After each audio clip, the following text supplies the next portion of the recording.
Hello and welcome to another episode of NWR Retro. I'm Ryan and today I'm going to be looking at another NEOGEO Arcade Archives game called Blazing Star.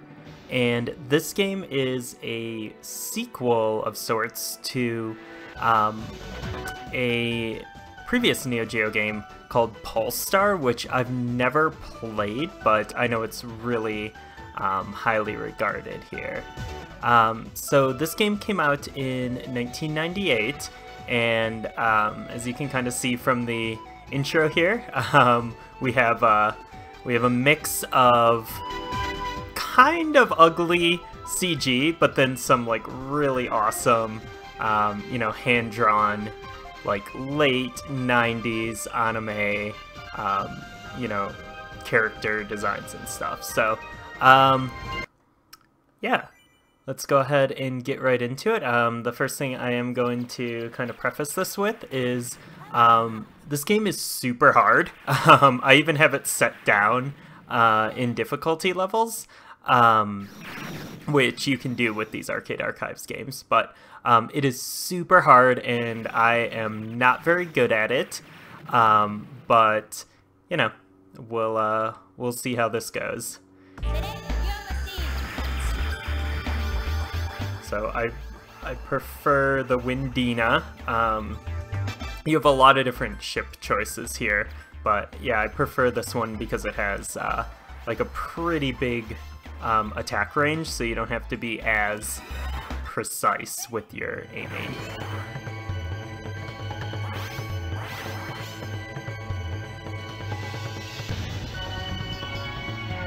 But you can charge up your shots or just kind of fire willy-nilly. I generally just fire. I don't do a whole lot of charging, especially towards the end of the game, because it just gets too hard to charge because you're just constantly assaulted. But if you do charge, you're getting like score multipliers and stuff like that. Into that high score sort of play, which I'm more just about surviving. So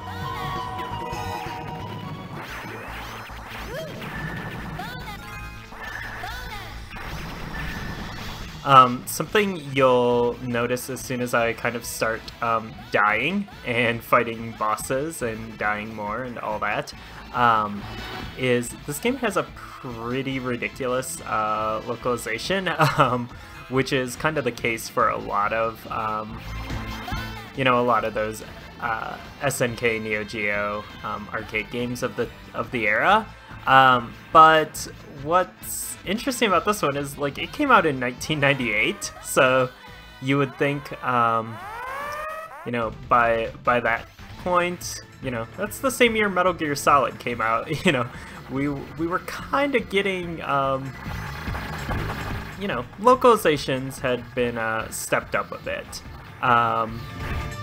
But, apparently in the arcade scene, and I mean, for a game like this, it doesn't really matter, and that's probably the approach that SNK took to it, and it actually is, I think it's a really charming localization, because of the, just the general weirdness of it. So, I don't know. Nothing wrong with that. It's, I mean, hey, we still got games like Vroom in the Night Sky coming out now with that classic style localization, I guess, which, yeah, I love it. No problem with that whatsoever.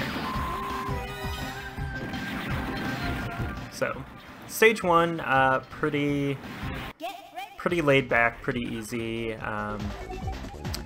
but it starts to escalate pretty quickly here, and the last few stages are just ridiculous.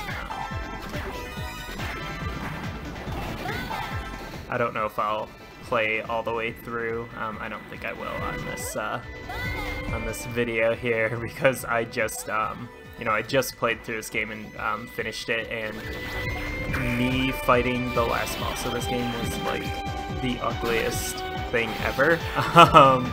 Like I continued like 5 or 6 times fighting the last boss, which was pretty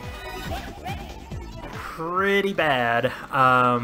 So I don't know if I really want that immortalized in video form, but you definitely should see the last boss to this game though, because it's again another trend of shooters in the 90s, and I guess specifically SNK stuff. The last boss is like a weird baby. Like a baby that fires lasers and stuff and like mutates and all of this. It's a familiar sight if you've played another NEOGEO game, Cyberlip, which I believe has a weird projectile firing baby monster. I think it's the boss of like the first or second stage. I know it's pretty early on. But yeah, that game is something else. If you ever get a chance to check out Cyberlip, definitely do so. It's kind of like a Contra-esque run and gun. That would be a great game for the Switch. I mean, I hope every NeoGeo game ever comes to Switch, because I am loving these. Loving being able to play them in portable mode, and you know, they look super good hooked up to a TV, you know, with all the different visual options you have. I prefer just taking the filters off completely, but you know, your mileage may vary and your preferences may, but it's coming. Destroyed the space colony.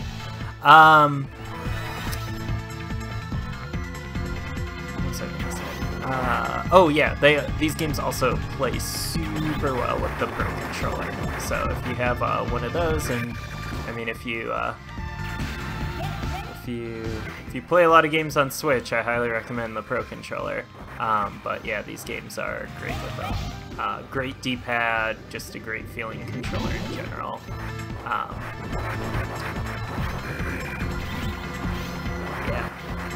Yeah, so this is, I feel like this is the point where the difficulty starts to escalate. This is a fairly demanding boss battle compared to like what's coming before. Oof.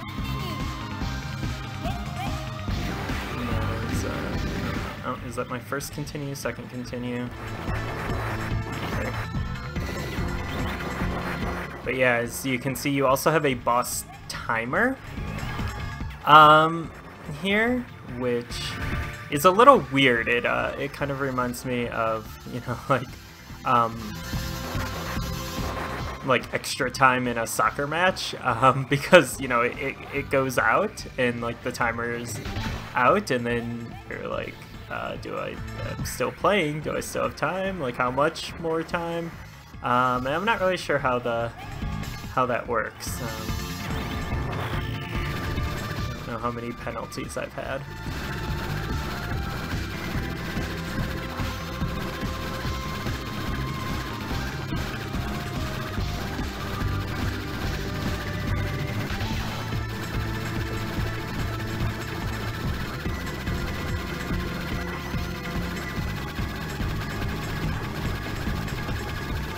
Yes, this is just kind of obnoxious. I think I'm just gonna... Oh, I fail it. Bye-bye! So yeah, that's the weird boss timer mechanic. I don't really know. I'm not really sure what like the best ship for this game is. Maybe there's one that's better for bosses or something. So I feel like a lot of times I'm just like wailing on the bosses the whole time, and they still just don't ever don't go down in time. There's like 2 or 3 bosses that in my playthrough I just was not able to beat in the time, and I'm not sure really what that affects outside of score. I'm not sure if it affects the ending or the way the stages play out or something like that, but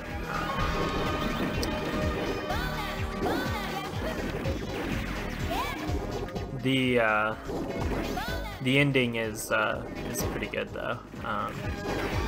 It's I guess spoilers, but it's a big wall of mostly nonsensical English text. So yeah. But yeah, I mean, as you can kind of just see, like in the foreground, background, sprites, everything, like I think this is a really, really nice game. It sometimes borders on like the, kind of ugly CG, like is it digitized? No, just CG, visuals and stuff, which a few NEOGEO games kind of suffer from. There's another shooter called Last Resort, I believe. That is, I think that's what I'm thinking of. It's a NEOGEO CD game, and that one is very, very heavy on the CG, and it's pretty ugly as a result, but I also think it's a super, super fun game. So, it's the price of developing technology, I guess. But as long as the game's fun, it is not time to relax yet.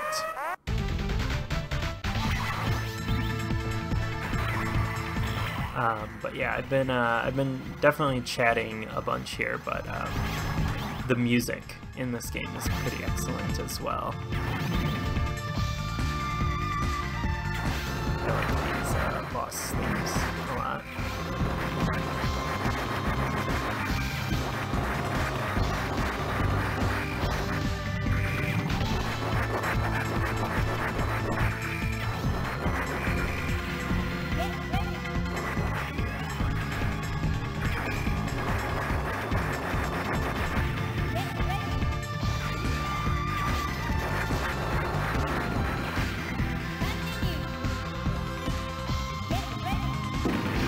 Poor player.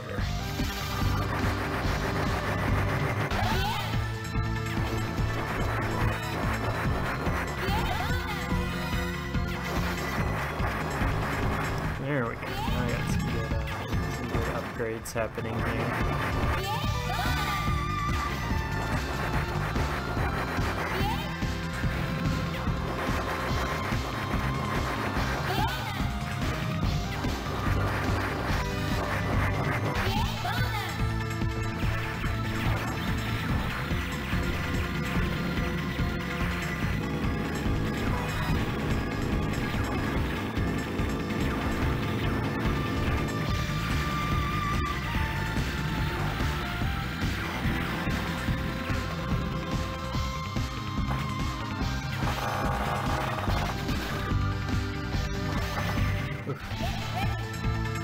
That is some bullet hell right there.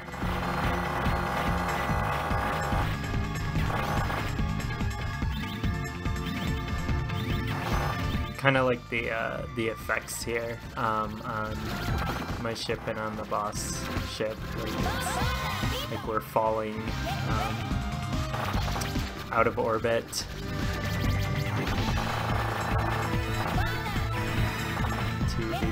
Some planet's atmosphere. I don't know. I don't really know the lore of this game and what planet we're above or anything.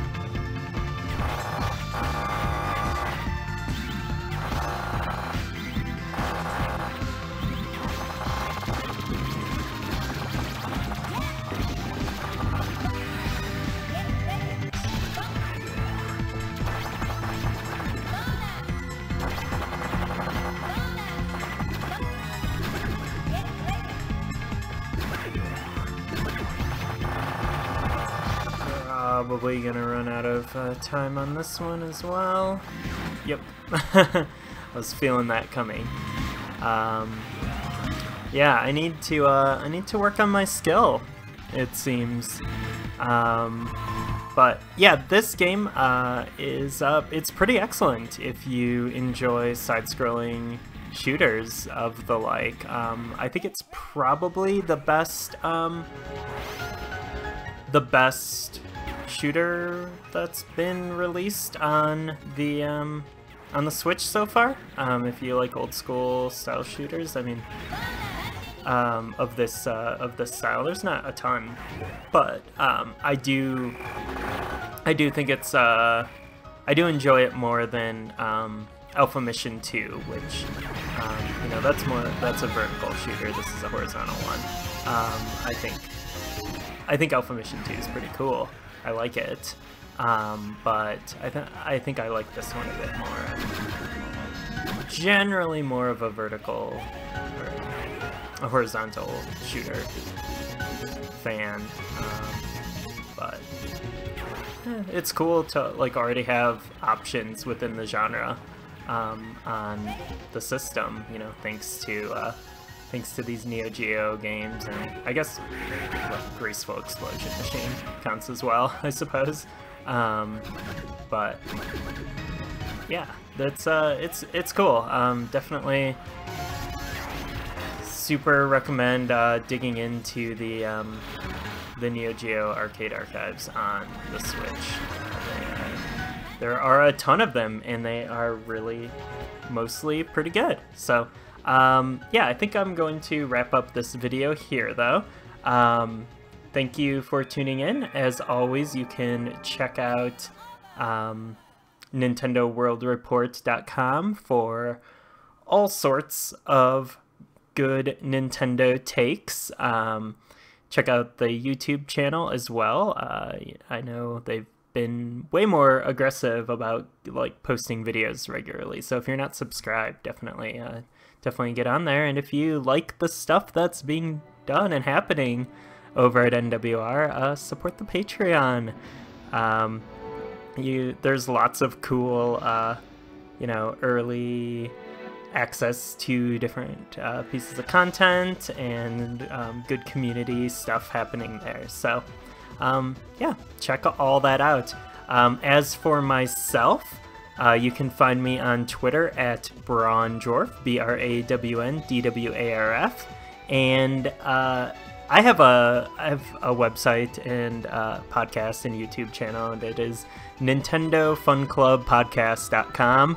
You know, post videos, been recording a Nintendo podcast for about 5 years now, this month actually, 5 years, wow. So if you're into my takes, check out NintendoFunClubPodcast.com. But once again, thank you a ton for tuning in, and I will catch you next time. Goodbye.